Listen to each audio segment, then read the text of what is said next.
Hey folks, welcome back to another episode of Straight Talk Whiskey. I'm Nick, and thanks for joining us for our 7th whiskey review, which will be a continuation of our little mini-series on Tullamore Dew. And today we move on to the Tullamore Dew 10-year single malt Irish whiskey. And as you can see, Tullamore Dew does a nice job with the packaging here. It's always a nice little presentation. I've actually had this for months, just kind of sitting up on my display there, and just recently got a taste of it. You know, there's so much going on, so little time. Let's get this out of here.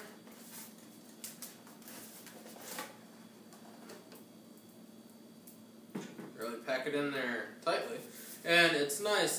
You probably can't see. I'll try to get a close-up view of this, but they do. They do some tasting notes, kind of guides you through a tasting session if you wish. What I would suggest you do is, just go through, do a little tasting on your own. Obviously look at the color, then get your nose, your palate, the finish, then do a little summary for yourself. Then go back and see how many things you got the same. Now notice I'm not saying that you got right, because it's not a quiz. As we've said before, people pick up on different scents and nosings and tastes and all that kind of thing. So, it's just interesting to go back and see kind of what their intent was that they'll put on the bottle. And this Tullamore is a little step up because we have a nice cork there instead of the traditional screw cap on the standard bottle. So we'll notice similar color to the standard bottling of Tullamore. This one, obviously a 10-year single malt, is made just of malted barley. Nothing else is in there.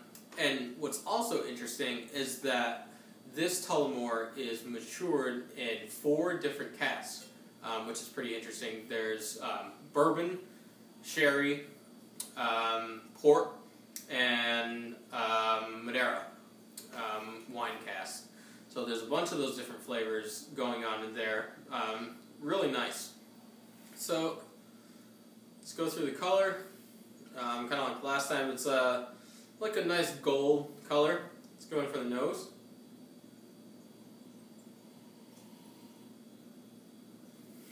So the first thing that I get is kind of this transportation to a more tropical place, which, being the dead of winter here on the East Coast, is pretty nice.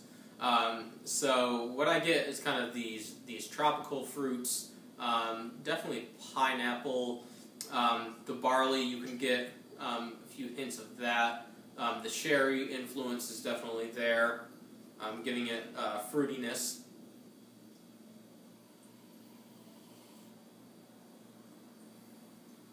So on the second pass, you start to get a little bit more of the vanilla involvement there, probably from the bourbon cask, a little smoke in there, but predominantly I'm getting the tropical fruit notes.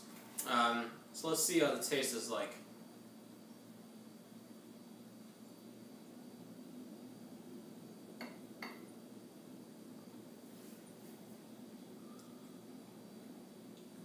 And it's like so many other whiskeys we talked about before, where kind of the taste and flavors that you pick up on are indicative by the noses that you get.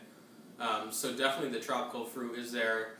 It's kind of like this mango, like tangy flavor that I'm getting. Definitely the pineapple, some sweetness. It's almost like if you have a nice ham dinner, cooked on the grill, and you get some pineapple and put it in foil, heat it up that way. It's got a lot of that, the sweetness and kind of the juices involved in doing that.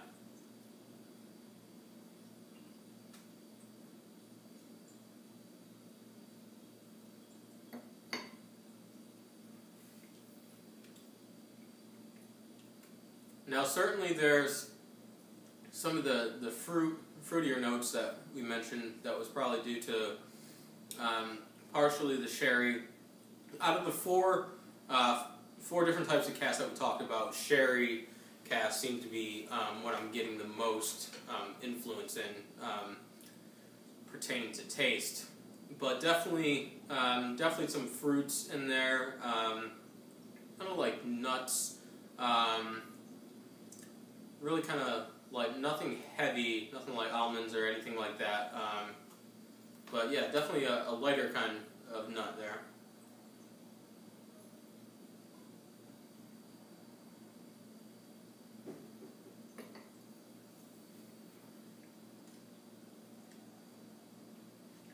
Yeah, no, there is a slight spice there. Kind of just a real hint, and then it goes away. So nothing overpowering. But now you'll see I don't have my fancy water dropper here in the glass of water. This is bottled at 80 proof, 40% alcohol by volume. So I'm not gonna add any water. I might let it sit out a little bit, and just to see if anything changes, because it can't hurt. As I say, we always drink and sip whiskey with time.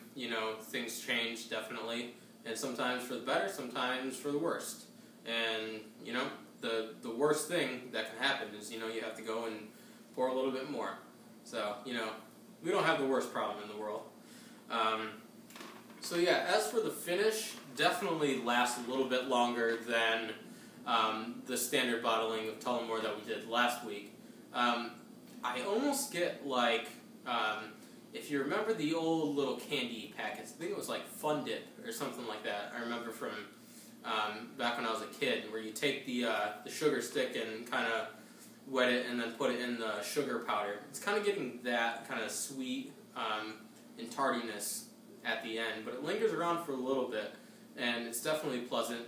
It doesn't evaporate, into the great unknown, which is, wonderful.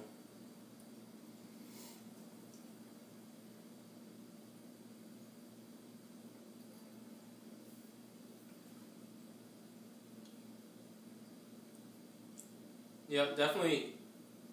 I can already tell things are starting to change a little bit, because what I'm starting to get is more of the vanilla and wood influence there.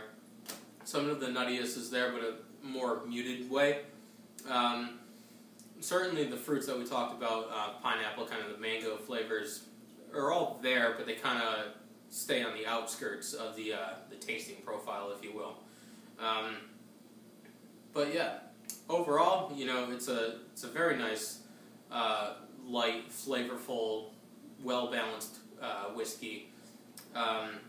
The malt character, as I did mention a little bit, is there, but you definitely should explore the Tullamore range. It's not overly priced like some of these other whiskeys that you might find out there, and what you can see is kind of the distillery's own characteristic in each of these bottles that we will be going through.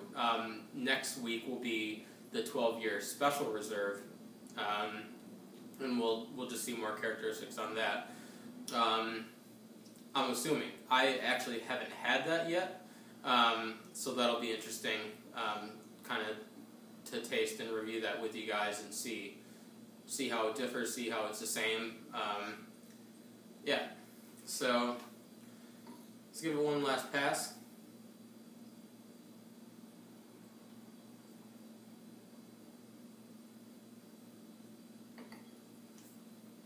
Yep. Not much more to be said than has already been said. It's a quick review because we didn't have to go over, everything about Tullamore distillery itself, how it's made, that kind of thing, because we went over that last week. If you want to check out that video, it gives a little bit more on the distillery, what goes into it, that sort of thing. So, as they say at Tullamore do, glasses up, please drink responsibly, and we'll be seeing you next week. Have a good one, guys.